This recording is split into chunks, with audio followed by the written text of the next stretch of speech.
Tapi mengucup Hajarul Aswad dalam seumur hidup dan seluruh waktu dunia, hanya seorang aja boleh kucup Hajarul Aswad pada satu waktu dan satu saat tu je. Betul. Ya, betul. Budak Sapa ni anak orang miskin. Kita ni bukan siapa pun. Ada orang kata kita ni kepala sampah. Betul. Tapi akhirnya kita fikir, kenapa Allah pilih aku kat sini? Kenapa Allah pilih aku semayang asal kat dalam raudah? Saya dengan dia dapat semayang asal dalam raudah. Saya raudah sebelah dia. Macam mana kita nak zauq apa beza kita punya hati batu keliling batu Kaabah? Betul. Betul. Hati batu keliling batu Kaabah. Wow. Amal Malaysia dah. Terima kasih kepada anda yang sedang menonton dan juga mendengarkan Dol Podcast yang dikayakan oleh Fokiok. Jangan lupa kepada anda yang mungkin nak buat self branding, yang mungkin nak menambah pendapatan, jangan lupa boleh follow Fokiok ini di TikTok dan juga di Instagram, FOKIYOKS.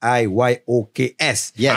Lepas tu jangan lupa support lah Fokiok dalam Fury, kerana bila ada penaja Fury ini adalah satu pertandingan MMA, Mixed Martial Art. Aku tak nak masuk. Bahaya. Ya, memang. Aku nak jadi pendakwa bebas lepas ni. Aku pun dah macam yala-yala dah ni. Yala. Okeylah, kita masih lagi bersama dengan Al-Fadil Ustaz Don. Don Podcast. Yes. Di Dol Podcast pada hari ini ni, memandangkan ala-ala Ustaz Don dah ada, kita rindu nak bersoal jawab dengan Ustaz. Betul lah. Syok saya. Dulu kat radio boleh main-main tanya-tanya. Okay, Ustaz. Kita syok. seorang akan ada satu pusingan, seorang satu soalan. Boleh.